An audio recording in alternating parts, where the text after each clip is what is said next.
어머니, 제가 오늘 퇴근길에 어머님 좋아하시는 빵 좀 사왔습니다.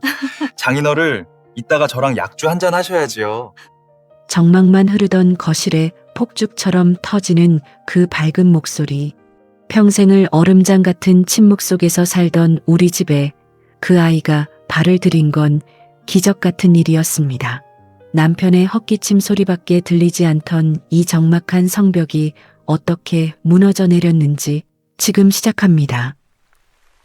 우리 집 거실벽에 걸린 낡은 시계추 소리가 오늘따라 유난히 크게 들리네요. 째깍거리는 그 소리가 마치 우리 가족의 대화 소리보다 더 우렁차게 느껴지는 날들이 있었습니다.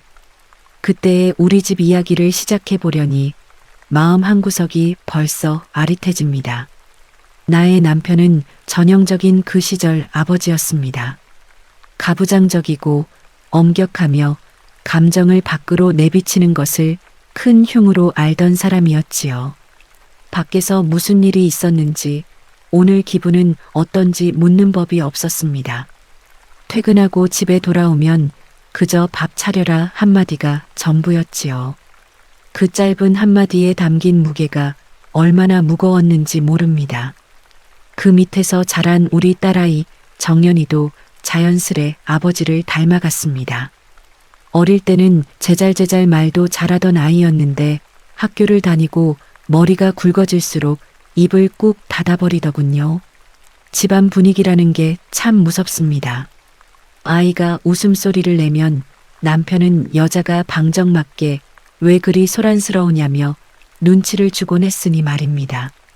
그렇게 우리 세 식구는 한 지붕 아래 살면서도 각자 다른 섬에 갇힌 사람들 같았습니다. 저녁 식사 시간은 고요하다 못해 숨이 막힐 지경이었지요. 수저 부딪히는 소리, 국물 마시는 소리만이 식탁 위를 채웠습니다. 반찬이 좀 짜네. 남편이 가끔 던지는 이 무뚝뚝한 평가가 그날 대화의 전부일 때도 많았습니다. 저는 그저 내일은 신경 쓸게요 하고 고개를 숙일 뿐이었지요. 딸아이는 식사가 끝나기가 무섭게 자기 방으로 쏙 들어가 버렸습니다. 방문이 닫히는 소리가 들리면 거실에는 다시 남편의 TV 소리만 공허하게 울려 퍼졌지요. 저는 주방에서 설거지를 하며 생각하곤 했습니다. 사람 사는 집이 원래 다 이런 걸까? 나중에 우리 딸도 이런 집으로 시집을 가면 어쩌나? 가슴속에 찬바람이 휑하니 지나가는 기분이 들 때가 참 많았답니다. 그러던 어느 날이었지요. 무뚝뚝하기만 하던 딸아이가 웬일로 거실 소파에 앉아 텔레비전을 보던 아빠 옆에 슬그머니 앉더군요.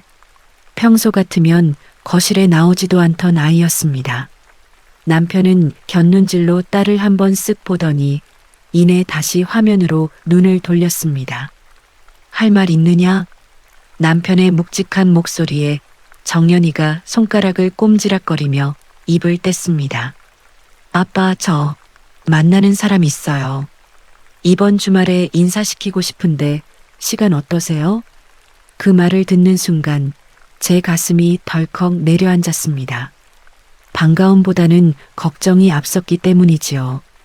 이 차가운 집안 분위기에 그 청년이 오면 얼마나 당황할까 싶었습니다. 남편은 한참 동안 대답이 없었습니다. 그저 TV 채널만 한번 돌리더니 툭 한마디를 내뱉더군요. 그러든가. 그게 승낙이었습니다. 우리 집 방식의 허락이었지요. 하지만 정연이의 얼굴에는 그늘이 져 있었습니다. 기뻐야 할 소식인데도 딸아이의 눈빛은 떨리고 있었지요. 아마 본인도 알고 있었을 겁니다. 이 삭막한 공기 속으로 누군가를 초대한다는 것이 얼마나 큰 용기가 필요한 일인지를요. 그렇게 우리 집의 고요함을 깨뜨릴 폭풍의 전조가 시작되었습니다. 저는 그날 밤 잠을 이루지 못했습니다. 무슨 음식을 준비해야 할지, 남편이 혹시나 그 청년 앞에서 호통을 치지는 않을지 걱정뿐이었지요. 하지만 그때는 미처 몰랐습니다. 그 청년이 우리 집에 가져올 변화가 얼마나 거대한 것인지 말입니다. 얼음처럼 꽁꽁 얼어붙어 있던 우리 가족의 마음이 그 낯선 손님 한 명으로 인해 봄눈 녹듯 녹아내릴 줄은 꿈에도 상상하지 못했지요. 인사가 있기로 한 그 주말 아침은 유독 공기가 무거웠습니다.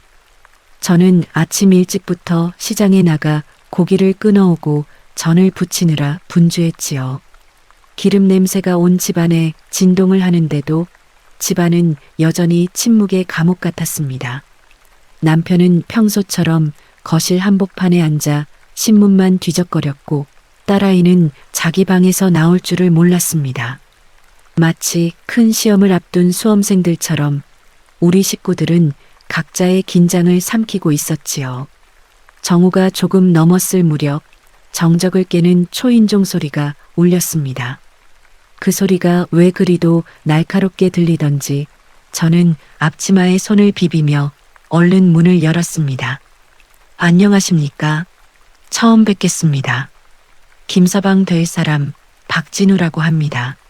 문이 열리자마자 쏟아져 들어온 건 눈이 부실 정도로 밝은 청년의 미소였습니다. 우리 집에서는 수십 년간 들어본 적 없는 아주 높고 경쾌한 목소리였지요. 남편은 신문을 옆으로 치우며 천천히 몸을 일으켰습니다. 보통 사람 같으면 남편의 그 서늘한 기운에 눌려 고개를 숙였을 텐데 이 청년은 달랐습니다. 아버님, 정연이한테 말씀 많이 들었습니다. 인상이 정말 호남형이시네요. 덥석 남편의 손을 잡으며 흔드는 사위의 모습에 저와 딸아이는 가슴이 철렁했습니다. 남편의 미간이 살짝 찌푸려지는 걸 보고 저는 속으로 비명을 질렀지요. 아이고, 저러다 한 소리 듣지 싶어 조마조마한 마음으로 식탁을 차렸습니다. 식사가 시작되었지만 예상대로 분위기는 냉랭했습니다. 남편은 술잔만 만지작거리며 청년의 직업이며 집안 환경을 툭툭 물었지요. 청년이 대답을 하면 남편은 그저 그래라는 단답형으로 대화를 끊어버렸습니다. 정연이는 안절부절 못하며 밥알만 새고 있었고 저는 행여나 체할까 싶어 국물만 들이켰습니다. 그런데 참 신기한 일이 벌어지기 시작했습니다. 사위가 될 그 청년은 그 무거운 침묵이 전혀 느껴지지 않는 사람 같았습니다. 어머님, 이 잡채 직접 하신 건가요? 세상에, 저희 어머니 손맛보다 더 좋습니다. 아버님, 이 약주는 향이 참 깊네요. 한 잔 더 올려도 되겠습니까? 끊임없이 말을 건네고 별것 아닌 반찬에도 감탄사를 연발했습니다. 남편이 대꾸도 없이 묵묵히 밥을 먹는데도 사위는 굴하지 않고 자기 어린 적 이야기며 직장 생활 이야기를 제잘제잘 늘어놓았지요. 그 모습이 처음에는 참 철없어 보이기도 하고 위태로워 보이기도 했습니다. 그런데 한참이 지나자 저도 모르게 입가에 엷은 미소가 고이더군요. 항상 무거운 추를 달아놓은 것 같던 식탁 위에 누군가의 목소리가 가득 차 있다는 것만으로도 집안 온도가 달라지는 기분이었지요. 남편도 귀찮은 듯 헛기침을 몇 번 했지만 사위가 권하는 술잔을 차마 거절하지는 못하고 홀짝홀짝 받아 마셨습니다. 그날 오후 청년이 돌아가고 난 뒤의 집안은 묘한 여운에 휩싸였습니다. 남편은 베란다에 나가 담배를 태우더니 방으로 들어가는 딸아이의 등 뒤에 대고 한마디 했습니다. 놈이 참 시끄럽더구나. 그 말 한마디였지만 저는 느낄 수 있었습니다. 남편의 목소리에 날카로운 가시가 빠져 있다는 것을요. 딸 정연이도 아빠의 반응이 나쁘지 않다는 걸 알았는지 처음으로 저를 보며 살짝 웃어 보였습니다. 사위라는 낯선 바람이 우리 집 대문을 밀고 들어온 첫날이었습니다. 평생을 무뚝뚝함이 미덕인 줄 알고 살았던 우리 가족에게 그 시끄럽고 밝은 청년은 아주 낯선 이방인이었지요. 하지만 그날 밤 저는 보았습니다. 남편이 거실 탁자에 놓인 사위의 명함을 한참이나 들여다보고 있는 모습을요. 얼음장 같던 우리 집에 아주 작은 틈이 생기기 시작한 것입니다. 그날 이후 우리 집의 공기는 미묘하게 달라졌습니다. 마치 겨울잠을 자던 숲에 아주 미세한 봄바람이 한 줄기 스며든 것처럼 말이지요. 남편은 여전히 거실 소파에 앉아 텔레비전 채널만 돌려댔지만 예전처럼 눈가에 힘을 팍 주고 있지는 않았습니다. 가끔은 채널을 돌리다가도 그 청년이 좋아한다던 야구 중계가 나오면 슬며시 멈추기도 했으니까요. 저는 그 뒷모습을 보며 부엌에서 몰래 웃음을 지었습니다. 그 후 일사천리로 상견례를 마치고 결혼 준비에 들어갔습니다. 며칠 뒤 퇴근한 정연이가 가방에서 하얀 봉투 하나를 꺼내 놓았습니다. 분홍색 리본이 예쁘게 묶인 청첩장이었습니다. 우리 딸아이가 정말 시집을 가는구나 싶어 가슴이 뭉클해졌지요. 남편은 돋보기를 코끝에 걸치고 그 청첩장을 한참이나 들여다보았습니다. 박진우, 최정연. 두 사람의 이름이 나란히 적힌 그 종이 한 장이 우리 집 거실 탁자 위에 놓이니 비로소 이 모든 일이 현실로 다가왔습니다. 날짜가 다음 달 말이냐? 남편이 툭 던진 질문에 정연이가 고개를 끄덕였습니다. 네, 아빠.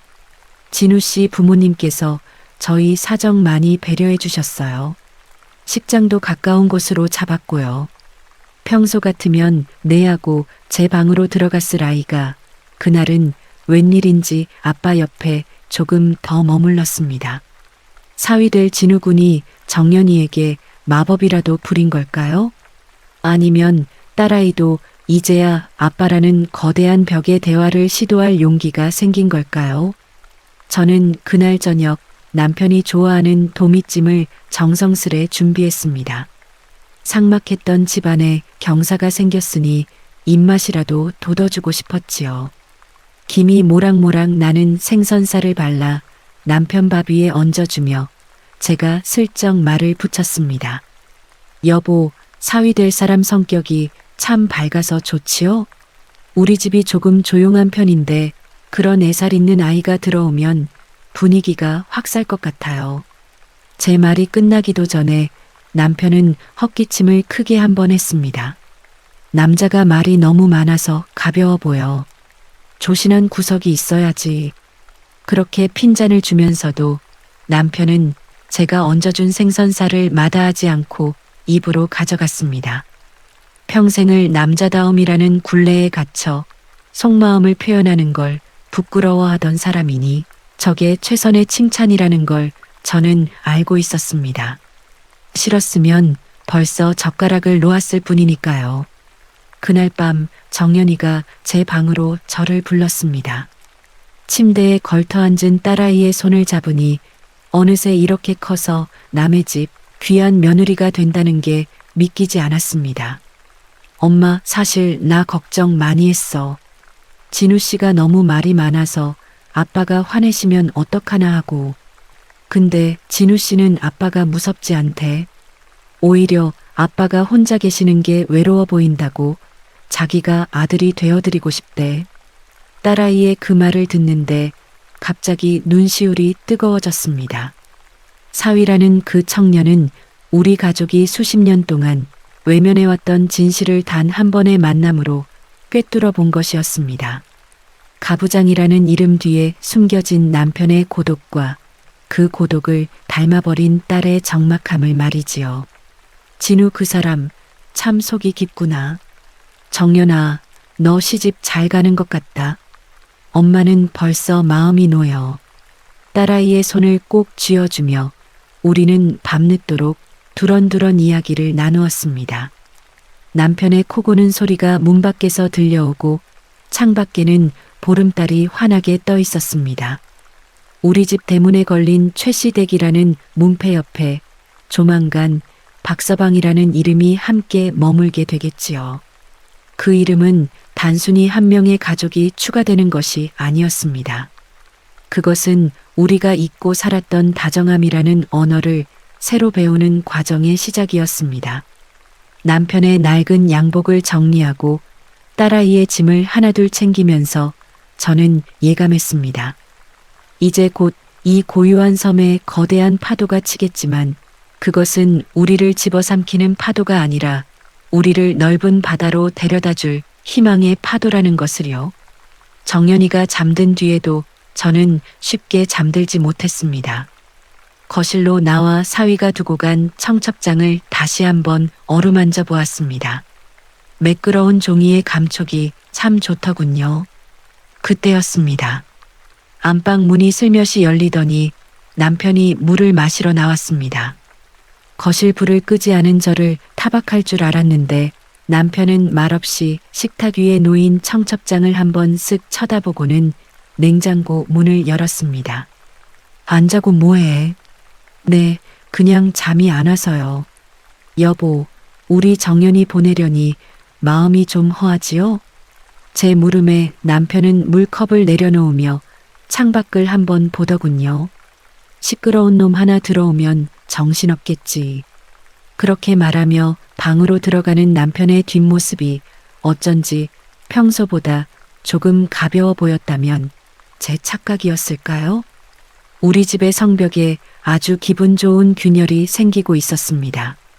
그 틈 사이로 조금씩, 아주 조금씩 빛이 새어 들어오기 시작했습니다. 결혼식을 앞두고 우리 집은 평소와 다른 활기로 북적이기 시작했습니다. 무엇보다 놀라운 건 사위될 진우군이 시도 때도 없이 우리 집 문턱을 넘나들기 시작했다는 것이지요. 보통의 사위들이라면 장인어른이 어렵고 불편해서라도 발길을 아끼련만 이 청년은 달랐습니다. 퇴근길에 뜬금없이 들러 어머님, 시장 지나가다 귤이 너무 싱싱해서 좀 사왔습니다. 하며 거실로 쑥 들어오질 않나 주말이면 등산복 차림으로 나타나 아버님, 오늘 날씨가 기가 막힌데 뒷산이라도 가시죠? 하며 남편을 흔들어 깨웠습니다. 그럴 때마다 남편은 이 사람이 바쁜 사람을 왜 자꾸 귀찮게 해? 하며 버럭 화를 내곤 했습니다. 하지만 저는 보았습니다. 사위가 사온 귤 봉지를 식탁 위에 올려두면 남편은 못 이기는 척 슬그머니 다가와 가장 크고 잘 익은 놈을 골라 껍질을 까더군요. 그러고는 자기가 먹는 게 아니라 정연이와 제 앞에 무심하게 툭 던져놓는 것이었습니다. 사왔으니 먹어라. 아까우니까. 그 짧은 말 속에 서린 남편의 변화가 저는 참으로 반가웠습니다. 사위는 우리 집의 금기 같았던 대화를 아주 자연스럽게 이끌어냈습니다. 한 번은 저녁 식사 자리에서 사위가 뜬금없이 남편의 젊은 시절 이야기를 물었습니다. 아버님, 예전에 중동 건설 현장에 계셨을 때 이야기 좀 해주세요. 정연이가 그러는데 그때 아버님이 영웅이셨다면서요? 남편의 눈동자가 흔들렸습니다. 평생 누구도 궁금해하지 않았고 본인도 굳이 꺼내지 않았던 그 고생스러운 시절의 이야기였습니다. 남편은 헛기침을 몇 번 하더니 못 이기는 척 입을 뗐습니다. 영웅은 무슨, 먹고 살려고 간 거지. 그때 모래바람이 얼마나 지독했는지 자네는 모를 거야. 한마디가 두마디가 되고 두마디가 긴 추억담이 되었습니다. 딸 정연이도 처음 듣는 아빠의 고생담에 숟가락을 멈추고 귀를 기울였지요. 그날 밤 우리 집 식탁에서는 처음으로 웃음 섞인 대화가 오갔습니다. 사위의 추임새에 힘을 얻은 남편은 평소보다 목소리가 한 톤 높아졌고 저는 그런 남편의 얼굴에서 30년 전 청년 시절의 생기를 보았습니다. 무뚝뚝한 가부장의 탈을 쓰고 살았던 그도 사실은 누군가에게 자신의 삶을 인정받고 싶었던 한 사람이었음을 깨닫는 순간이었습니다. 하지만 진정한 감동은 결혼식을 며칠 앞두고 찾아왔습니다. 사위가 남편에게 두툼한 봉투 하나를 내밀었지요. 아버님, 이건 제가 정연이랑 상의해서 준비한 거예요. 결혼식 때 아버님 입으실 맞춤 양복 교환권입니다. 평생 가족들 위해서 낡은 옷만 입으셨다는데 이번엔 제가 세상에서 가장 멋진 장인어른으로 만들어드리고 싶어서요. 남편은 봉투를 한참 동안 만지작거렸습니다. 거친 손마디가 파르르 떨리는 게 제 눈에는 보였습니다. 나는 양복 많다. 이런데 돈 쓰지 말고 너희끼리 잘 살아. 남편은 끝까지 고집을 피웠지만 그날 밤 안방에서 저는 남편이 혼자 거울 앞에 서서 낡은 양복 소매를 매만지는 모습을 보았습니다. 남편의 눈가에 맺힌 작은 이슬이 거울빛에 반사되어 반짝이더군요. 이 청년은 우리 집에 들어오며 단순히 사위라는 직함만 가져온 게 아니었습니다. 그는 우리가 서로에게 차마 건네지 못했던 위로를 가져왔고 서로를 바라보는 따뜻한 시선을 선물했습니다. 낯설기만 했던 그 이름 박진우는 이제 우리 집에서 가장 자주 불리는 이름이 되었고 그 이름이 불릴 때마다 우리 집에 딱딱했던 공기는 조금씩 말랑말랑해졌습니다. 결혼식 전날 밤 짐을 다 싼 정연이가 제 품에 안겨 울었습니다. 엄마, 나 시집 가는 거 좋기도 한데 아빠랑 엄마만 남겨두고 가는 게 너무 미안해. 저는 딸의 등을 토닥이며 말해주었습니다. 걱정 마라. 진우 그 사람이 너희 아빠 마음을 다 녹여놨잖니. 이제 우리 집도 사람 사는 집 같아졌어. 정말 그랬습니다.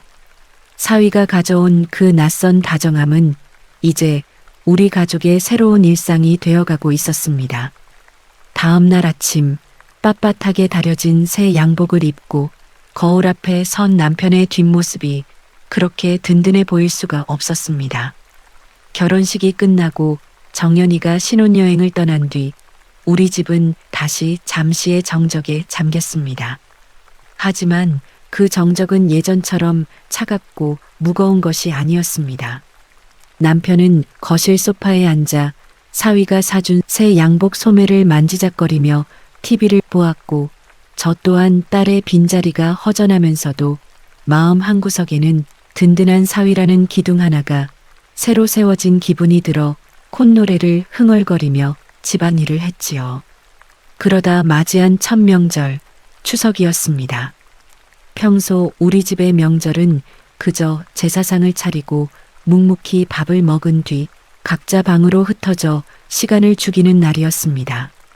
손님 하나 오지 않는 조용한 집안에서 저 혼자 분주히 움직이다 보면 내가 식모인지 주부인지 헷갈릴 정도로 서글픔이 밀려오곤 했지요. 하지만 사위가 들어온 뒤 맞이한 이번 추석은 대문을 여는 소리부터가 달랐습니다. 어머님, 저 왔습니다. 아버님, 즐거운 명절입니다. 이른 아침부터 들려오는 경쾌한 목소리에 현관으로 나가보니 사위 진우군이 양손 가득 선물 꾸러미를 들고 서 있었습니다. 정연이 뒤에서 활짝 웃으며 들어오는 사위의 얼굴을 보니 집안 전체에 갑자기 전등이라도 하나 더 켠 것처럼 환해지는 기분이 들었지요. 남편은 짐짓 엄한 표정을 지으며 아침부터 뭘 이리 많이 들고 오나 그냥 몸만 오지라고 툭 내뱉었습니다. 하지만 눈길은 이미 사위가 들고 온 한우 세트와 과일 상자에 머물러 있었습니다. 사위는 그 눈길을 놓치지 않고 넉살 좋게 남편 곁으로 다가갔습니다. 아버님, 제가 오늘 일당백으로 거둘 테니 걱정 마십시오. 전 부치기는 제가 또 전공 아니겠습니까? 사위는 들어오자마자 겉옷을 벗어 던지고 앞치마를 질러 맸습니다. 남편의 눈이 휘둥그레졌지요.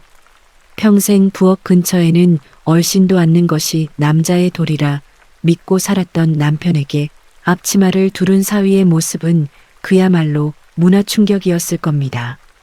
남자가 무슨 부엌대기처럼 일하며 남편이 혀를 찼지만 사위는 허허 웃으며 제 곁에 자리를 잡고 앉아 능숙하게 동태전에 밀가루를 묻히기 시작했습니다. 아버님, 요즘은 남자들이 요리를 잘해야 대접받는 시대라면서요? 제가 오늘 전 부치면서 아버님께 비법 좀 전수해 드리겠습니다. 사위의 농담에 정연이도 깔깔거리며 웃음을 터뜨렸습니다. 그 웃음소리가 마법이라도 부린 걸까요? 소파에 못 박힌 듯 앉아있던 남편이 엉거주춤 일어나 부엌 주위를 서성거리기 시작했습니다. 무엇이 필요한지, 불 조절은 잘 되고 있는지 궁금한 눈치였지요. 남편이 머뭇거리자 사위가 냉큼 신호를 보냈습니다. 아버님, 이 전 좀 봐주세요. 노릇노릇하니 잘 익었나요? 아버님이 보시기엔 어떤지 궁금합니다. 그 말에 남편은 기다렸다는 듯 곁으로 다가와 돋보기를 고쳤었습니다. 어디 보자. 불이 좀 세구먼. 조금 줄여야 타지 않지. 그렇게 한마디를 보태며 남편은 처음으로 부엌 조리대 옆에 자리를 잡았습니다. 30년 넘게 살면서 남편과 사위, 그리고 딸과 제가 다 같이 부엌에 모여 명절 음식을 준비하게 될 줄은 꿈에도 몰랐습니다. 기름 냄새와 사위의 쉼없는 이야기가 뒤섞이며 집안의 고요함은 기분 좋게 부서져 내렸습니다. 항상 저 혼자 고독하게 지키던 가스레인지 불꽃 앞이 이제는 가족들의 온기로 가득 찼습니다. 그저 조용히 숨죽이며 지내야 했던 우리 집의 명절이 조금씩 시끌벅적한 축제로 변해가고 있었습니다. 사위가 건네는 시시콜콜한 농담에 남편이 허허실실 웃음을 흘리는 모습을 보며 저는 전을 뒤집다 말고 몰래 눈가를 훔쳤습니다. 삭막했던 이 성벽 같은 집안에 이제 정말 따뜻한 봄바람이 머물기 시작했다는 확신이 들었기 때문입니다. 가부장의 권위보다 훨씬 더 힘이 세고 소중한 함께하는 즐거움을 우리는 사위 덕분에 이제야 배우고 있었습니다. 부엌에서 시작된 훈풍은 식사 시간까지 그대로 이어졌지요. 평소 같으면 남편이 수저를 들 때까지 우리 모녀는 숨을 죽이고 기다려야 했습니다. 하지만 사위는 상을 차리는 내내 아버님, 이 도미찜 냄새가 예사롭지 않습니다. 제가 오늘 과식할 것 같은데 책임지셔야 합니다. 라며 끊임없이 분위기를 돋웠습니다. 남편은 이 사람이 주는 대로 먹으면 되지 무슨 말이 그리 많아라고 대꾸하면서도 은근슬쩍 도미의 가장 살진 부분을 젓가락으로 떼어 사위의 밥그릇 위에 얹어주더군요. 그 광경을 지켜보던 딸 정연이와 저는 서로 눈이 마주쳤습니다. 남편이 누군가에게 먼저 음식을 챙겨주는 모습은 우리 가족에게는 그야말로 천지개벽할 일이었으니까요. 사위는 그 귀한 생선살을 입에 넣더니 역시 장모님 손맛은 명불허전이고 장인어른이 골라주신 살점이라 그런지 입에서 살살 녹습니다. 라며 엄지를 치켜 세웠습니다. 남편의 입꼬리가 아주 미세하게 실룩거리는 것을 저는 놓치지 않았습니다. 식사를 마친 뒤에도 예전처럼 각자 방으로 흩어지는 풍경은 찾아볼 수 없었습니다. 사위가 슬그머니 거실 탁자에 과일을 내오더니 남편 곁으로 바싹 다가앉았기 때문입니다. 아버님, 제가 오늘 오면서 들었는데 아버님이 예전에 바둑으로 동네를 평정하셨다면서요? 저랑 한 판 두어주시면 안 되겠습니까? 한 수 배우고 싶습니다. 남편은 짐짓 귀찮다는 표정을 지으면서도 안방 구석에 먼지 쌓여있던 바둑판을 꺼내왔습니다. 자네가 내 상대가 되겠나? 그래도 정원한다면 한 판 가르쳐주지. 바둑판 앞에 마주 앉은 두 사람의 모습 위로 창가에 비친 오후의 햇살이 따뜻하게 내리쬐었습니다. 바둑알이 바둑판에 부딪히는 소리가 우리 집의 고요함을 채웠는데 그 소리는 예전의 적막함과는 전혀 다른 아주 리드미컬하고 편안한 소리였습니다. 남편은 바둑알을 놓으며 넌지시 사위에게 이런저런 훈수를 두기 시작했습니다. 이봐, 여기서는 공격보다 수비가 먼저야. 인생도 바둑이랑 똑같다네. 너무 서두르면 이를 그르치는 법이지. 사위는 고개를 끄덕이며 남편의 가르침을 경청했습니다. 무뚝뚝한 훈계처럼 들릴 수도 있는 말이었지만 그 속에는 이제 막 가정을 꾸린 사위에게 전하고 싶은 남편만의 투박한 진심이 담겨 있었습니다. 옆에서 그 모습을 지켜보던 정연이가 제 귀에 대고 속삭이더군요. 엄마 아빠가 저렇게 말씀을 많이 하시는 거나 태어나서 처음 봐. 진우 씨가 정말 대단하긴 하네. 저는 딸아이의 손을 꼭 잡았습니다. 사위는 단순히 바둑을 두는 것이 아니라 남편의 굳게 닫힌 마음의 문을 두드리고 있었던 것입니다. 그날 밤 사위와 딸이 신혼집으로 돌아가기 위해 현관문을 나설 때였습니다. 남편이 신발장 옆에 서서 머뭇거리더니 사위의 어깨를 툭툭 2번 두드렸습니다. 가서 잘 지내고 다음 주말에 고기나 한 점 구워 먹으러 오든가. 그게 남편이 할 수 있는 가장 최대치의 애정 표현이라는 걸 우리 가족 모두는 알고 있었습니다. 사위는 환하게 웃으며 네, 아버님. 다음 주엔 제가 맛있는 고기 사들고 오겠습니다. 건강 잘 챙기고 계세요. 라며 씩씩하게 대답했지요. 두 사람이 떠난 뒤 다시 정적이 찾아왔지만 그 정적은 더 이상 시리거나 외롭지 않았습니다. 거실 탁자에는 사위가 깎아놓은 과일 껍질이 남아 있었고 집안 곳곳에는 그 청년이 남기고 간 밝은 기운이 맴돌고 있었습니다. 남편은 다시 텔레비전 앞에 앉았지만 이제는 무표정하게 화면만 보는 게 아니라 진우 그 녀석 바둑 실력이 제법이야라며 혼잣말을 중얼거렸습니다. 저는 남편 옆에 앉아 사과 한 조각을 건네며 말했습니다. 여보, 우리 사위 참 잘 들어왔지요? 남편은 대답 대신 사과를 받아 아삭 깨물었습니다. 그 소리가 마치 우리 집의 해묵은 어둠이 깨지는 소리처럼 경쾌하게 들렸던 건 비단 제 기분 탓만은 아니었을 겁니다. 추석이 지나고 가을이 깊어갈 무렵 우리 집에는 눈에 띄지 않는 작은 변화들이 하나씩 쌓여가고 있었습니다. 남편은 주말 아침이면 예전처럼 늦도록 잠을 자지 않고 일찍 일어나 베란다에서 화분을 들여다보거나 골목 아래를 내려다보는 일이 잦아졌습니다. 처음에는 그냥 그러려니 했는데 어느 날 사위가 이번 주말에 장인어른 뵈러 가도 되겠습니까?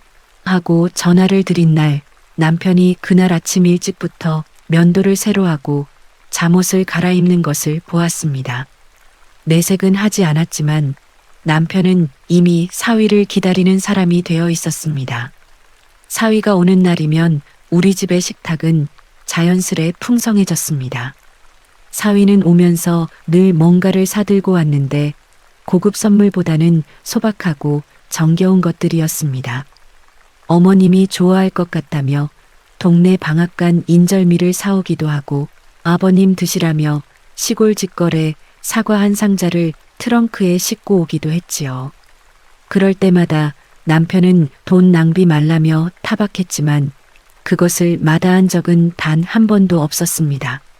그리고 사위가 가고 나면 남편은 꼭 한마디 했지요. 진우 그놈 참 부지런해. 그것은 남편이 줄 수 있는 가장 따뜻한 칭찬이었습니다.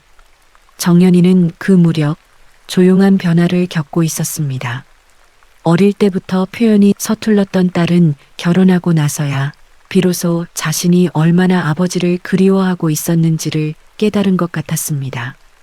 진우 씨 덕분에 아빠와 사이가 가까워진 게 좋으면서도 한편으로는 그 다정한 시간들이 어린 시절에는 왜 없었을까 하는 서운함이 가슴 한켠에 남아 있었겠지요. 어느 날 정연이가 전화로 제게 이렇게 말했습니다. 엄마, 나 요즘 아빠한테 자꾸 전화가 하고 싶어. 이상하지? 저는 이상하지 않다고 그게 딸이 가져야 할 당연한 마음이라고 했습니다. 그날 이후 정연이는 일주일에 한 번씩 아버지에게 전화를 했고 남편은 전화를 받을 때마다 뭐 필요한 건 없냐로 시작해서 어느새 1시간 넘게 통화를 하고 있었습니다. 가을바람이 제법 선선해지고 첫서리가 내릴 무렵 사위 진우군이 커다란 검정 봉지 하나를 들고 들이닥쳤습니다. 아버님, 장모님, 저 왔습니다. 오늘 마트 갔는데 문어가 아주 싱싱하길래 좀 사왔습니다. 오늘 저랑 약주 한잔 하셔야지요? 사위의 쾌활한 목소리에 거실에서 꾸벅꾸벅 졸던 남편이 눈을 번쩍 떴습니다. 남편은 평소 술을 즐기긴 했지만 늘 혼자서 TV를 동무 삼아 적막하게 마시곤 했지요. 누구도 남편의 술상을 반기지 않았고 남편 또한 술잔을 나누며 속내를 털어놓는 법이 없었으니까요. 그런데 사위가 대놓고 술판을 버리자고 제안을 하니 남편의 눈빛이 묘하게 반짝였습니다. 저는 얼른 주방으로 가 사위가 사온 문어를 데치고 초고추장을 만들었습니다. 김이 모락모락 나는 문어 숙회를 가운데 두고 남편과 사위가 식탁에 마주 앉았습니다. 남편은 짐짓 엄숙한 표정으로 잔을 닦았고 사위는 조심스러우면서도 깍듯하게 술병을 들었습니다. 아버님, 제가 먼저 한 잔 올리겠습니다. 항상 정연히 예쁘게 키워주셔서 감사합니다. 사위가 두 손으로 정중하게 술을 따르자 남편은 말없이 그 잔을 받아 단숨에 들이켰습니다. 긴 숨이 흘러나오는 소리가 평소보다 훨씬 깊더군요. 자네도 한 잔밖에. 남편의 투박한 손이 사위의 잔으로 향했습니다. 술잔이 오가는 소리가 식탁 위에 경쾌하게 울려 퍼졌습니다. 저는 안주를 더 챙겨주려다 두 사람만의 분위기를 방해하고 싶지 않아 정연이와 슬쩍 거실로 빠져나왔습니다. 술병이 한 병, 두 병 비워질수록 남편의 자세도 눈에 띄게 편안해졌습니다. 이제는 사위 쪽으로 몸을 비스듬히 기울인 채 한쪽 팔을 식탁에 괴고 있더군요. 그 모습이 어찌나 낯설면서도 정겨운지 주방 문틈으로 슬쩍 훔쳐보던 저와 정연이는 입을 가리고 웃음을 참아야 했습니다. 진우 자네, 아까 내가 너무 엄하게 굴었다고 서운해하지 말게. 나도 내 아버님께 그렇게 배웠거든. 가장은 집안의 기둥이라 흔들리면 안 된다고 말이야. 남편의 목소리가 살짝 젖어 있었습니다. 평생을 가장이라는 무게에 짓눌려 살아온 남편이 처음으로 그 무게에 대해 사위에게 고백하고 있었던 것이지요. 사위는 그 투박한 진심을 놓치지 않고 남편의 잔에 술을 정성스레 채웠습니다. 아버님, 그 마음 압니다. 저도 정연이랑 살다 보니 어깨가 무거울 때가 있더라고요. 하지만 아버님처럼 든든한 버팀목이 계셔서 제가 많이 배웁니다. 오늘 아버님이랑 이렇게 마시니까 진짜 아버지가 생긴 기분이에요. 사위의 싹싹한 대답에 남편은 한참 동안 말이 없었습니다. 그러더니 굳은 살이 박인 두툼한 손을 뻗어 사위의 손등을 툭툭 쳤습니다. 고맙네. 그런 말 해줘서 참 고마워. 남편의 짧은 대답 속에 담긴 떨림을 저는 분명히 느낄 수 있었습니다. 분위기가 무르익자 사위는 한술 더 떠 남편에게 노래 한 곡을 청했습니다. 아버님, 아까 약주 드시면서 콧노래 흥얼거리시는 거 다 들었습니다. 제가 장단 맞춰드릴 테니 한 구절만 뽑아주세요. 남편은 이 사람이 취했나? 내가 무슨 노래를 해? 하며 손사래를 쳤지만 사위의 끈질긴 애교에는 당해낼 재간이 없었습니다. 결국 남편은 목을 가다듬더니 낮은 저음으로 오래된 트로트 한 소절을 부르기 시작했습니다. 젓가락으로 식탁을 톡톡 치며 장단을 맞추는 사위와 쑥스러운 듯 하면서도 힘있게 노래를 이어가는 남편. 그 두 남자의 그림자가 거실벽에 길게 드리워졌습니다. 그 모습은 마치 오랫동안 떨어져 살다 만난 친부자 사이처럼 애틋하고 따뜻했습니다. 딸 정연이는 그 광경을 휴대폰 영상으로 담으며 눈시울을 붉혔습니다. 엄마 아빠가 저렇게 행복해 보이는 거 진짜 처음이야. 술상이 정리될 즈음 남편은 사위의 손을 꼭 잡고 현관까지 배웅을 나갔습니다.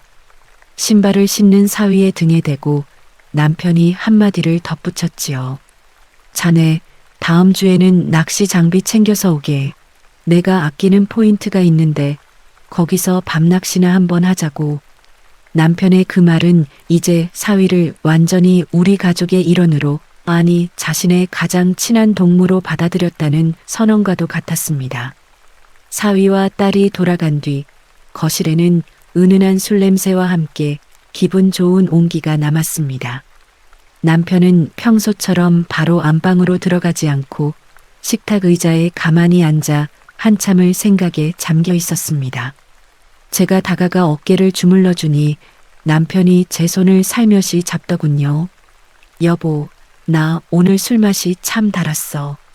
사위 녀석이 술을 참 잘 따르네. 그날 밤 남편의 코 고는 소리는 평소보다 훨씬 부드럽게 들렸습니다.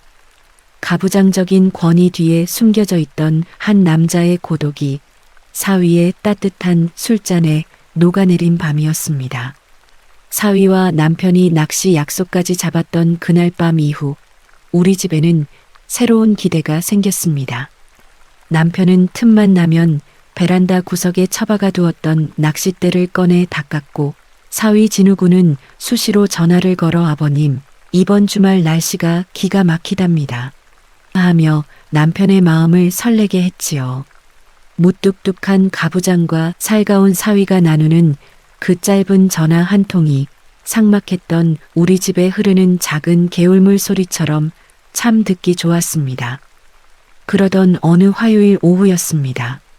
밖에는 보슬보슬 비가 내리고 있었고 저는 조용한 집안에서 사위가 좋아한다던 밑반찬을 몇 가지 만들고 있었지요. 그런데 갑자기 도어락 열리는 소리가 나더니 딸 정연이가 신발도 제대로 벗지 못한 채 안으로 들어왔습니다. 평소답지 않게 화장기가 하나도 없는 얼굴에 눈은 밤탱이처럼 부어있는 모습에 저는 들고 있던 국자를 내려놓고 달려나갔습니다. 정연아, 이게 무슨 일이냐? 어디 아픈 거야? 제 물음에 딸아이는 대답 대신 제품으로 파고들며 꺽꺽 울음을 터뜨렸습니다.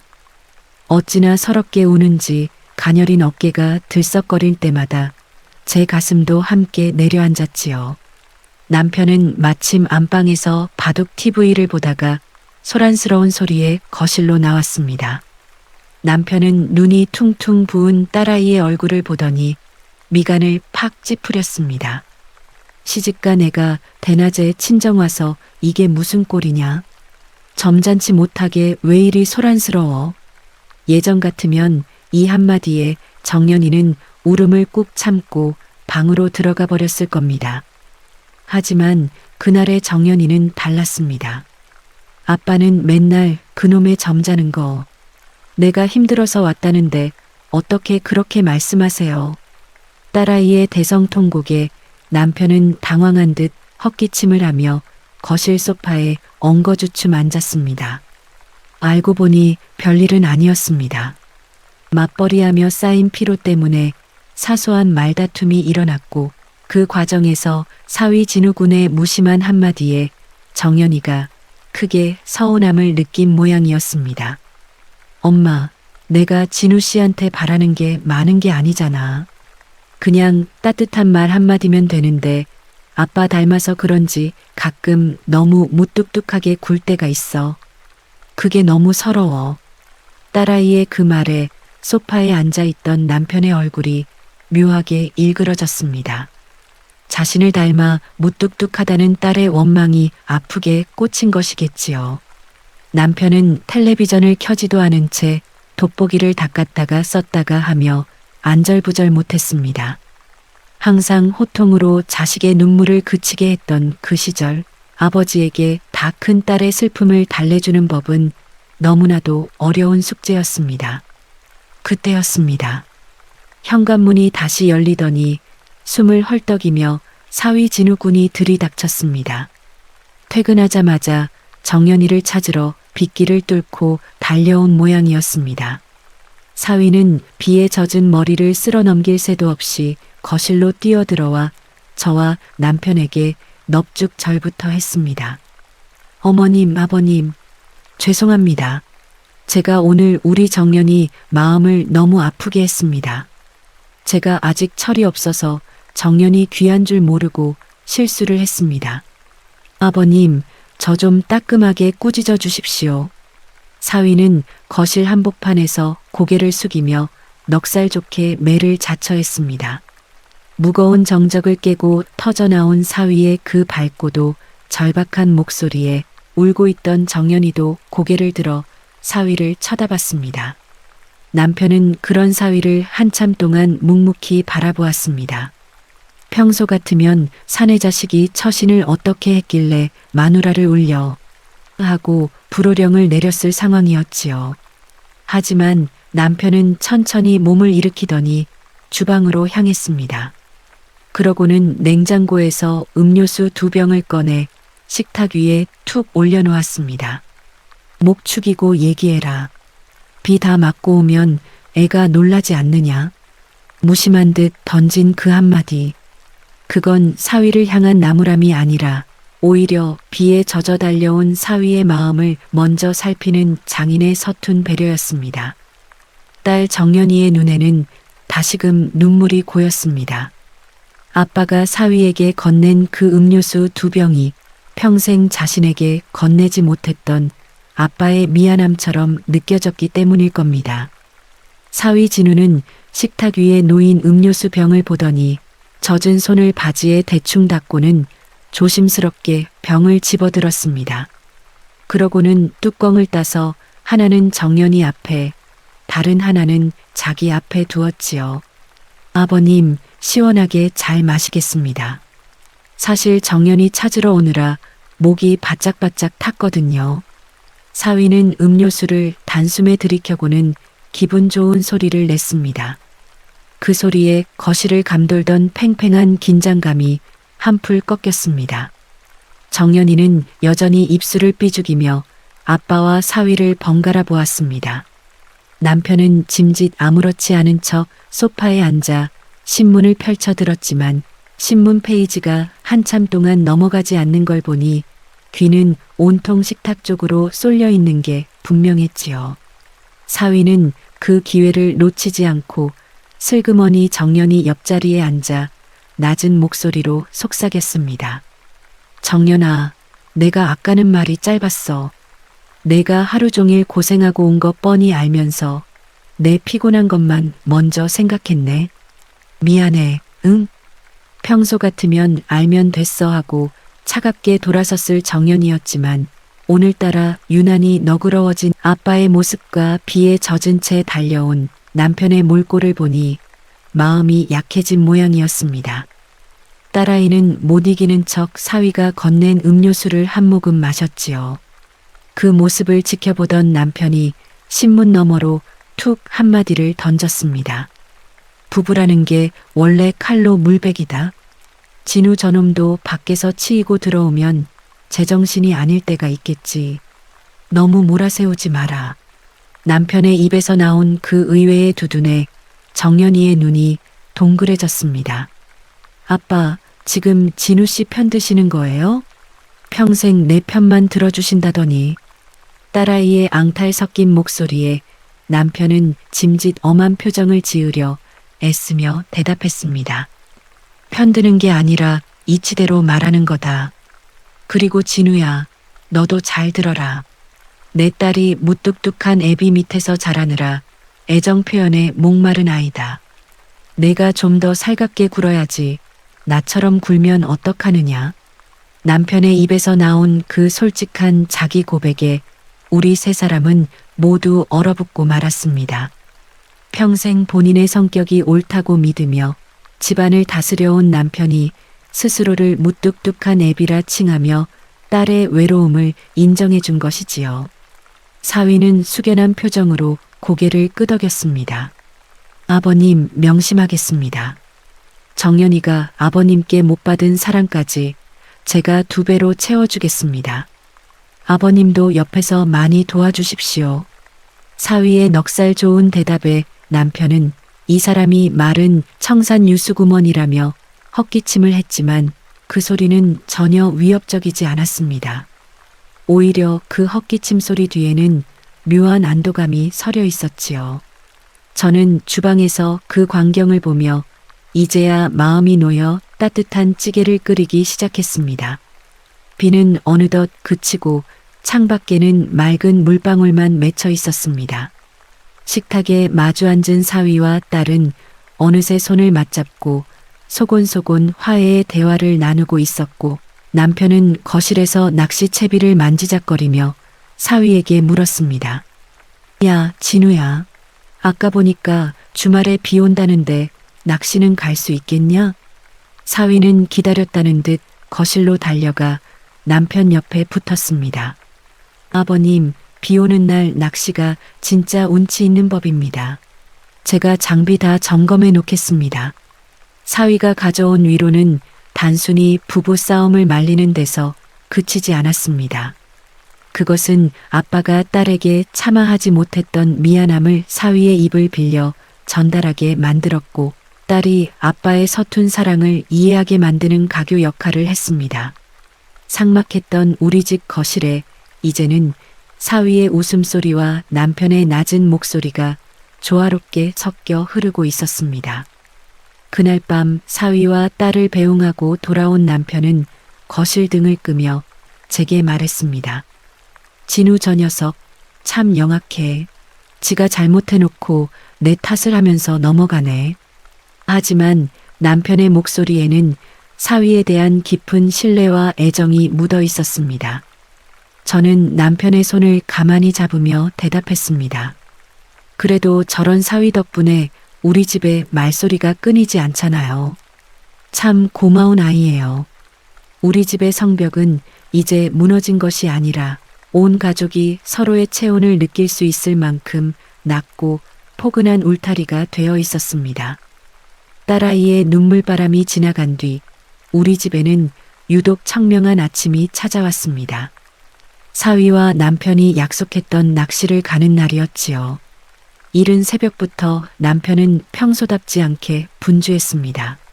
낡은 낚시 조끼를 몇 번이나 고쳐 입고 혹여나 빠진 채비는 없는지 낚시 가방을 열었다 닫았다 하더군요. 그 무뚝뚝한 양반이 사위와 단둘이 시간을 보내는 것이 내심 설레는 모양이었습니다. 여보, 거기 보온병에 커피 좀 담아놨어요. 가서 사위랑 따뜻하게 나눠 마셔요. 제 말에 남편은 낚시꾼이 무슨 커피냐, 맹물이면 됐지라고 퉁명스럽게 대꾸하면서도 은근슬쩍 보온병을 챙겨 넣었습니다. 그때 마침 집 앞으로 사위의 차 소리가 들렸습니다. 경쾌한 경적 소리와 함께 사위 진우군이 창밖으로 얼굴을 내밀었지요. 아버님, 낚시 대장 박서방 도착했습니다. 오늘 월척은 아버님 몫입니다. 남편은 못 이기는 척 현관문을 나섰지만 신발을 신는 발걸음이 어찌나 가벼워 보이던지 저는 뒤에서 입가에 미소가 번졌습니다. 사위는 차에서 내려 남편의 무거운 짐을 번쩍 들어 실으며 또 한 번 넉살을 부렸습니다. 아버님, 제가 오늘 아버님 비법 전수 받으려고 어제 잠도 못 잤습니다. 오늘 저 제대로 좀 가르쳐 주십시오. 두 남자를 실은 차가 멀어지는 것을 보며 저는 텅 빈 집 안으로 들어왔습니다. 이 적막함이 쓸쓸하게 느껴지지 않았습니다. 얼음장 같던 남편의 마음을 녹인 건 대단한 효도나 선물이 아니라 그저 아버님하고 살갑게 불러주는 사위의 진심 어린 목소리였다는 걸 이제야 알 것 같았습니다. 낚시터에 도착한 두 사람은 강가에 나란히 낚싯대를 들이웠습니다. 평소 남편은 낚시터에서도 옆 사람과 말 한마디 섞지 않는 지독한 강태공이었습니다. 하지만 사위는 가만히 있을 위인이 아니었지요. 아버님, 찌가 살짝 흔들리는 것 같은데 지금 채야 하나요? 아, 어렵네요. 아버님은 딱 보면 아시나요? 사위의 질문에 남편은 짐짓 무게를 잡으며 낮은 목소리로 대답했습니다. 낚시는 기다림이야. 고기 마음을 읽어야지. 그렇게 조급해서야 원. 남편은 짐짓 훈계를 늘어놓으면서도 사위의 낚싯대 방향을 슬쩍 고쳐주었겠지요. 평생 딸에게도 제게도 가르쳐주지 않았던 자신만의 노하우를 사위에게는 아낌없이 쏟아내고 있었을 남편의 모습이 눈앞에 선했습니다. 한참을 입질없이 앉아있던 두 사람 사이에 정적이 흘렀을 때 사위가 먼저 슬그머니 말을 꺼냈다고 합니다. 아버님, 사실 저번에 정연이가 울고 갔을 때 아버님이 저한테 음료수 주시는 거 보고 정말 감동했습니다. 아버님 마음이 참 깊으시다는 거 다시 한번 느꼈거든요. 사위의 이 말 한마디에 남편의 낚싯대 끝이 파르르 떨렸습니다. 남편은 한참 동안 물가만 바라보다가 다시 한번 헛기침을 뱉었습니다. 평소에 그 위압적인 헛기침이 아니라 쑥스러움을 감추려는 아주 인간적인 소리였지요. 자네가 고생이 많지. 내 딸이지만 정연이가 고집이 세서 말이야. 그래도 진우 자네니까 다 받아주는 거지. 얼음장 같던 가부장의 입에서 나온 그 따뜻한 한마디는 사위의 마음을 단번에 녹여버렸습니다. 남편은 이제 권이라는 이름의 옷을 조금씩 벗어 던지고 한 사람의 어른으로서 사위와 마주 앉아 있었습니다.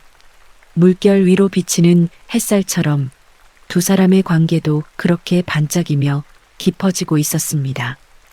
오후가 되자 구름 사이로 볕이 들고 남편의 낚싯대에 드디어 묵직한 신호가 왔습니다. 사위는 제 일처럼 기뻐하며 뜰채를 들고 달려갔겠지요. 아버님, 역시 대단하십니다. 진짜 월척이네요. 남편의 호탕한 웃음소리가 낚시터의 고요를 깨뜨렸습니다. 평생 집안에서는 크게 웃어본 적 없던 사람이 사위 앞에서는 아이처럼 밝은 웃음을 지어 보인 것입니다. 그날 두 남자가 낚아 올린 것은 커다란 물고기만이 아니었습니다. 그것은 수십 년간 꽁꽁 얼어붙어 있던 가부장적인 가정의 침묵을 깨는 아주 소중하고 귀한 교감의 첫 수확이었습니다.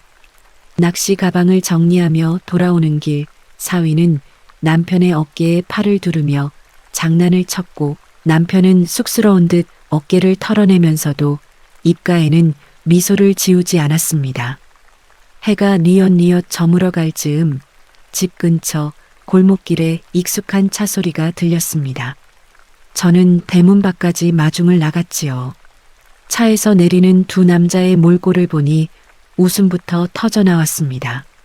남편은 낚시 조끼에 흙탕물이 튀어 엉망이었고 사위 진우군은 하루 종일 볕 아래 있었는지 얼굴이 발그레하게 익어 있었습니다. 하지만 두 사람의 표정만큼은 세상을 다 얻은 장군들처럼 당당하더군요. 여보, 이것 좀 봐요. 우리 사위가 뜰채질을 아주 기가 막히게 해서 이만한 놈을 낚았어. 남편이 아이처럼 자랑하며 아이스박스를 열어 보였습니다. 평생 무표정으로 집안을 지키던 그 엄격한 남편이 맞나 싶을 정도로 목소리가 들떠 있었지요. 사위는 옆에서 한술 더 떴습니다. 아버님, 제가 한 게 뭐 있습니까? 아버님이 손맛 보시는 거 옆에서 구경만 해도 배가 부르덩거려. 장모님, 오늘 저녁은 아버님이 직접 잡으신 이 녀석으로 매운탕 한 그릇 부탁드립니다. 그날 저녁 우리 집 주방은 어느 때보다 분주했습니다. 사위가 주방에서 마늘을 찍고 파를 써는 옆에 남편이 딱 붙어서 마늘은 좀 더 듬뿍 넣어야 비린내가 안 난다며 훈수를 두기도 하고 직접 생선을 손질하기도 했습니다. 두 남자가 어깨를 맞대고 좁은 주방에서 뚝딱거리는 뒷모습을 보니 비좁았던 제 마음에도 환한 불이 켜지는 것 같았습니다. 매운탕 냄새가 온 집안에 진동할 무렵 정연이도 퇴근하고 집으로 왔습니다. 앞치마를 두른 남편과 사위의 모습에 정연이는 입을 다물지 못했지요. 엄마, 저기 저 사람 우리 아빠 맞아? 세상에 아빠가 주방에 있는 건 내 평생 처음 봐. 정연이의 놀림 섞인 말에 남편은 괜히 헛기침을 하며 민망해했습니다. 이 녀석아, 사위가 한다는데 장인이 가만히 있느냐? 도우면서 배우는 거지. 식탁에 둘러앉은 우리 네 식구는 김이 모락모락 나는 매운탕을 앞에 두고 마주 앉았습니다. 남편은 사위의 앞접시에 가장 두툼한 생선살을 먼저 덜어주었습니다. 진우야, 오늘 고생 많았다. 운전하랴, 내 수다 받아주랴 힘들었을 텐데 많이 먹어라. 남편의 그 다정한 말투에 사위의 눈가가 살짝 붉어지는 듯 했습니다. 사위는 아버님, 제가 무슨 수다를 들었다고 그러십니까? 아버님 살아오신 이야기 듣는 게 제 인생 공부였습니다라며 씩씩하게 대답했습니다. 술잔이 한두 번 오가자 남편은 평소 가슴 깊이 묻어두었던 이야기를 꺼내기 시작했습니다. 사실 나는 자식들한테 어떻게 사랑을 줘야 하는지 배운 적이 없었어. 내 아버지가 그랬던 것처럼 무뚝뚝하게 굴어야 집안이 바로 서는 줄 알았지. 그런데 우리 박서방 들어오고 나서 내가 많이 부끄러워지더군. 사랑은 표현해야 아는 거라는 걸 이제야 좀 알 것 같아. 남편의 고백에 식탁은 잠시 숙연해졌습니다. 딸 정연이는 아빠의 손을 가만히 잡았고 저 또한 남편의 주름진 얼굴을 바라보며 말없이 미소 지었습니다. 사위는 분위기가 너무 무거워지지 않게 얼른 자기 잔을 채우며 너스레를 떨었습니다. 아버님, 이제라도 아셨으니 다행입니다. 앞으로 제가 아버님 표현하시는 거 옆에서 특훈 시켜드릴게요. 일단 내일 아침에 장모님께 사랑해 한마디 하시는 것부터 시작하시죠. 사위의 짓궂은 농담에 남편은 이 녀석이 못하는 소리가 없어 라며 크게 웃었습니다. 그 웃음소리가 거실 벽을 타고 안방까지 구석구석 퍼져나갔습니다. 예전에 우리 집이었다면 상상도 할 수 없는 풍경이었지요. 남편의 헛기침은 이제 권위의 상징이 아니라 가족의 대화에 끼어들고 싶어하는 수줍은 신호가 되었습니다. 밤이 깊어 사위와 딸이 돌아가고 난 뒤 남편은 베란다에 나가 밤하늘을 보며 담배 한 대를 태웠습니다. 그러고는 들어와 제게 툭 한마디를 던지더군요. 여보, 다음 주에 우리 진우랑 같이 먹게 갈비 좀 재워놔요. 그 녀석 고기 좋아하잖아. 저는 그 뒷모습에 대고 네, 그러게요 하며 짧게 답했지만 가슴속은 이미 벅찬 감동으로 가득 차 있었습니다. 낚싯줄에 걸려 올라온 월척보다 더 귀한 것은 평생을 마주보고 살면서도 몰랐던 서로의 진심이었습니다. 이제 우리 집의 성벽은 그 흔적조차 희미해져 가고 있었습니다. 어느덧 계절은 무르익어 남편의 환갑달이 다가왔습니다. 예전 같으면 무슨 잔치냐, 집에서 밥이나 한 끼 먹으면 됐지라며 손사래를 쳤을 남편이었지요. 하지만 이번에는 분위기가 사뭇 달랐습니다. 사위 진우 군이 한 달 전부터 아버님 환갑은 제가 책임지겠습니다. 라며 호언장담을 해온 터라 남편도 내심 기대를 하는 눈치였거든요.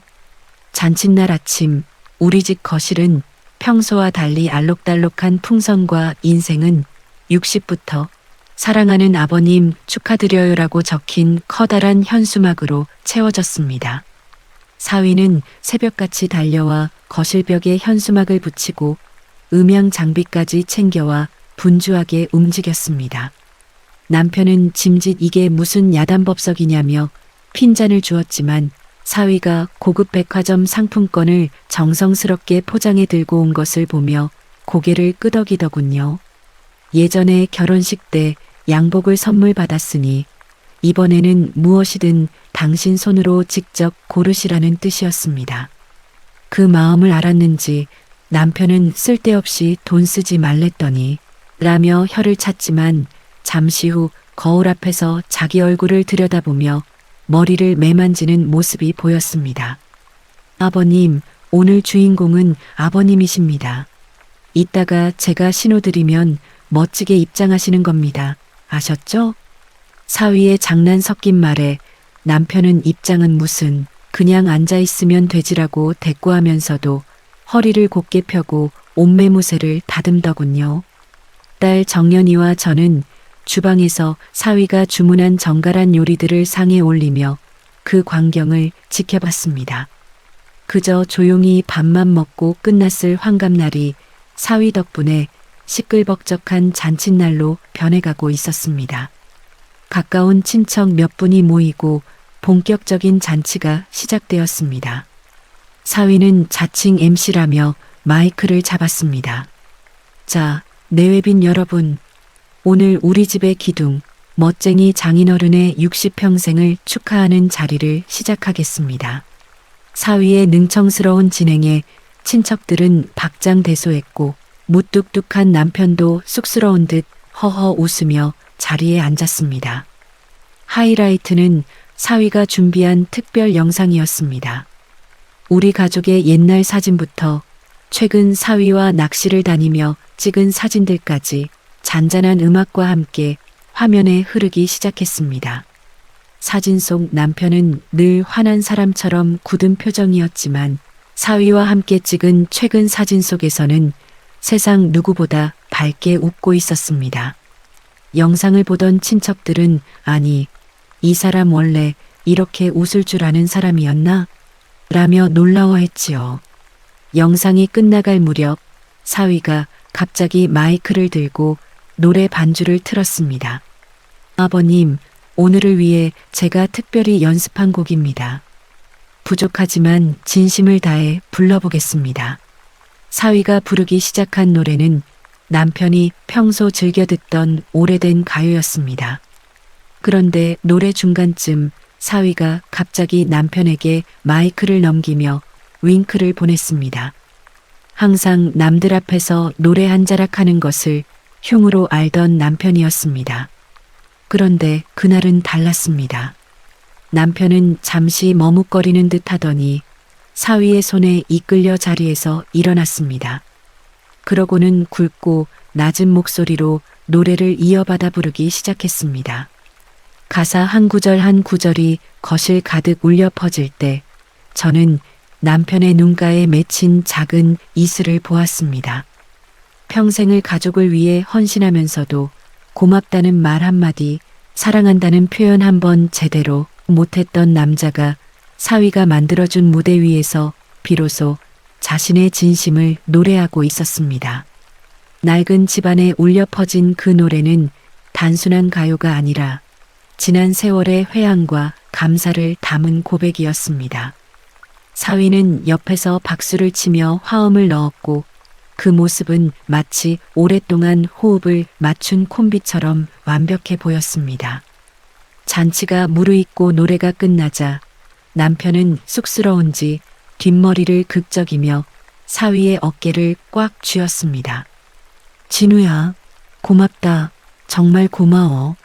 남편의 그 묵직한 고마움 한마디에 사위는 아버님, 노래 솜씨가 가수 뺨치십니다.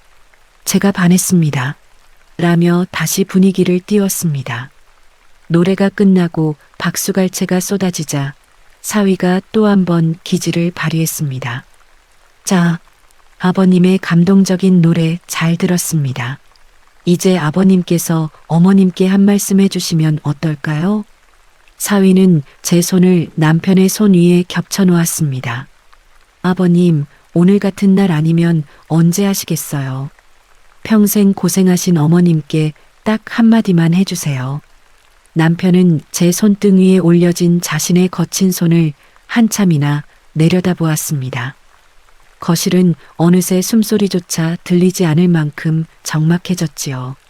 남편은 헛기침을 서너 번이나 크게 하더니 아주 낮고 떨리는 목소리로 입을 뗐습니다. 임자, 내가 참 못난 남편이었지. 집안일은 여자나 하는 거라 생각하고 당신 힘든 거 알면서도 고맙다는 말 한마디를 못했어. 무뚝뚝한 나 만나서 당신 참 외로웠을 텐데. 60평생 곁을 지켜줘서 참으로 고맙소. 남편의 고백에 거실 곳곳에서 훌쩍이는 소리가 들려왔습니다. 딸 정연이는 이미 손수건으로 눈가를 훔치고 있었고 저 또한 예상치 못한 남편의 진심에 가슴이 벅차올라 아무 말도 할 수 없었습니다. 사위는 그 옆에서 묵묵히 고개를 끄덕이며 남편의 어깨를 토닥여 주었습니다. 잔치가 끝나고 친척들이 돌아간 뒤 엉망이 된 거실을 정리하려는데 사위가 저희 부부를 소파에 앉혔습니다. 어머님, 아버님, 오늘 고생 많으셨습니다. 정리 제가 다 할 테니까 두 분은 좀 쉬세요. 사위는 정연이와 함께 팔을 걷어붙이고 그 많은 그릇과 쓰레기들을 치우기 시작했습니다. 남편은 그 뒷모습을 한참 보더니 베란다로 나가 밤 공기를 쐬었습니다. 그러고는 돌아와 사위의 등을 툭 치며 말했지요. 진우야, 오늘 내 덕분에 내가 사람답게 한번 웃어봤다. 내 인생에서 가장 기억에 남는 하루가 될 것 같구나. 남편의 그 말은 사위에게 줄 수 있는 가장 큰 훈장이었습니다. 그날 밤 사위가 돌아간 뒤 거실에는 은은한 꽃향기와 잔치의 여운이 남아 있었습니다. 남편은 현수막에 적힌 문구를 하나하나 읽어보더니 제게 툭 한마디를 던졌습니다. 여보, 우리 사위 참 보물 같은 놈이야. 그렇지? 저는 대답 대신 남편의 어깨에 머리를 기댔습니다. 낡고 조용했던 우리 집안의 노래가 울려 퍼지고 굳게 닫혔던 마음이 열리기까지 참 오랜 시간이 걸렸습니다. 사위라는 존재가 가져온 변화는 거창한 것이 아니었습니다. 그저 서로를 바라보고 고맙다고 말하고 함께 웃는 법을 가르쳐 준 것이었지요. 환갑잔치의 북적임이 지나간 뒤 집안에는 정과는 다른 평온한 정적이 찾아왔습니다.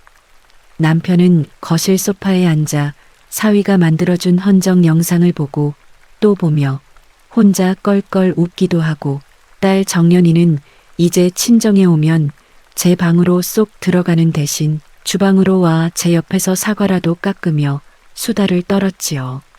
그 평범한 풍경이 제게는 기적 같았습니다. 어느 날 오후 사위 진우군이 혼자 들렀습니다. 정연이가 회사 일로 조금 늦는다며 저녁 찬거리나 좀 사왔다고 넉살 좋게 들어오는 사위의 손을 잡고 저는 베란다 작은 탁자에 마주 앉았습니다. 진우야, 참 고맙다. 내가 우리 집에 오고 나서 내가 밤에 잠을 참 잘 잔단다. 제 진심 어린 말에 사위는 어머님, 제가 한 게 뭐 있나요? 다 아버님이랑 정연이가 마음이 따뜻해서 그런 거죠라며 손사래를 쳤습니다. 하지만 저는 알고 있었습니다. 이 삭막한 집구석에서 제가 홀로 삼켰던 눈물과 남편의 서슬 퍼런 침묵에 질식할 것 같았던 그 수많은 밤을 구원해 준 건 바로 이 아이였다는 것을요.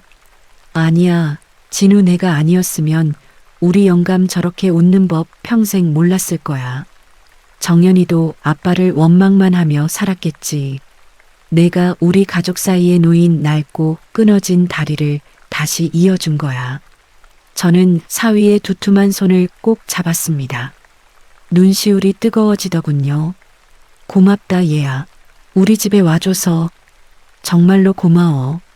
사위는 제 손을 맞잡으며 조용히 미소 지었습니다. 그 아이의 눈빛 속에는 이제 걱정 마세요. 제가 있잖아요 라는 든든한 약속이 담겨 있었습니다. 이제 사위가 굳이 분위기를 띄우려 애쓰지 않아도 우리 집의 공기는 자연스럽게 흘러갔습니다. 가장 놀라운 변화는 남편의 일상이었습니다. 예전에는 밥 줘라, 물 가져와라가 전부였던 남편이 이제는 아침에 일어나면 베란다 화분에 물을 주며 제게 툭 한마디를 건넵니다. 여보, 오늘 날씨가 참 좋네. 이따 마트 갈 때 같이 갈까? 그 짧은 제안에 저는 세상을 다 얻은 기분이 듭니다. 남편은 이제 자신의 감정을 표현하는 게 더 이상 부끄러운 일이 아님을 깨달은 듯 했습니다. 딸 정연이와의 관계도 몰라보게 달라졌습니다. 주말이면 사위 없이도 딸과 아빠가 마주 앉아 바둑을 두거나 텔레비전을 보며 시시콜콜한 연예계 소식으로 농담을 주고받습니다. 남편이 헛기침을 하면 정연이가 아빠 또 쑥스러우니까 헛기침하시네 라며 장난을 치고 남편은 허허 웃으며 딸의 머리를 쓰다듬습니다. 사위라는 촉매제가 뿌려놓은 다정함이라는 씨앗이 각자의 마음속에서 단단하게 뿌리를 내린 것이지요. 우리는 이제 서로를 섬처럼 바라보지 않습니다. 밥상머리에서 숟가락 소리만 들리던 고요함은 사라졌고 대신 오늘 힘들었지? 맛있게 먹어 같은 따뜻한 언어들이 그 자리를 채웠습니다. 가부장적인 권이라는 이름의 낡은 옷을 벗어 던진 남편은 훨씬 편안해 보였고 그 옆을 지키는 저와 딸의 얼굴에도 비로소 그늘이 걷혔습니다. 사위가 잠시 자리를 비워도 우리 가족은 이제 스스로 행복해지는 법을 알고 있었습니다. 시간은 흘러 우리 집에 또 하나의 축복이 찾아왔습니다. 정연이가 임신 소식을 전해온 날 남편은 전화를 받고 한참 동안 말을 하지 못했습니다. 수화기 너머로 헛기침 소리가 연달아 들렸지요. 그것은 당황했을 때의 그 헛기침도 위압적인 그 헛기침도 아니었습니다. 벅차오르는 마음을 어떻게 표현할지 몰라 애쓰는 아주 인간적인 소리였습니다. 정연이를 병원에 데려다주고 오는 길 남편은 사위의 손을 조용히 잡았다고 합니다. 진우야, 잘 돌봐줘야 해. 딱 6글자였지만 그 말 속에는 내 딸을 믿고 맡긴다는 아버지의 전부가 담겨 있었습니다. 아이를 품에 안게 되던 날 병원 복도에서 초조하게 기다리던 남편의 모습이 지금도 눈에 선합니다. 사위의 손을 꼭 잡고 진우야, 걱정 마라. 정연이 강한 아이다라며 오히려 사위를 다독이던 남편의 모습에서 저는 이 집안의 진짜 어른을 보았습니다. 아이의 첫 울음소리가 들리던 날 남편과 사위는 서로를 껴안고 아이처럼 울었습니다. 그 눈물은 권위도 무뚝뚝함도 없는 오로지 생명의 경이로움과 사랑에 대한 헌사였습니다. 손주 녀석의 100일날 우리는 거창한 식당 대신 우리 집 마당에서 작은 잔치를 열었습니다. 사위는 여전히 마이크를 잡고 MC를 자처했고 남편은 이제 자연스럽게 손주를 안고 노래를 흥얼거립니다. 사랑은 표현할 때 완성된다던 사위의 그 말은 이제 우리 가족의 가훈이 되었습니다. 저는 마당 가득 피어난 꽃들과 왁자지껄한 가족들의 웃음소리를 들으며 생각했습니다. 전형적으로 가부장적이었던 우리 집, 대화가 독이었고 침묵이 약이었던 그 시절의 우리 집은 이제 없습니다. 대신 그 자리에는 서로의 상처를 보듬고 고맙다는 말을 아끼지 않으며 함께 맛있는 밥을 나누어 먹는 진짜 식구들이 있습니다. 이 모든 기적의 시작이었던 사위를 바라봅니다. 환하게 웃으며 제게 쌈을 싸주는 저 아이가 우리 집에 온 건 제 평생 가장 큰 복이었습니다. 진우야, 고기 식는다. 많이 먹어라. 제 부름에 사위가 네, 장모님 하고 씩씩하게 대답합니다. 남편의 껄껄거리는 웃음소리와 정연이의 행복한 목소리가 봄바람을 타고 담장 너머로 퍼져나갑니다. 우리 집의 겨울은 끝이 났고 이제 영원히 지지 않을 따뜻한 봄날이 우리 곁에 머물고 있습니다. 사랑한다는 말, 고맙다는 말, 이제는 미루지 않고 매일매일 나누며 살아갈 것입니다.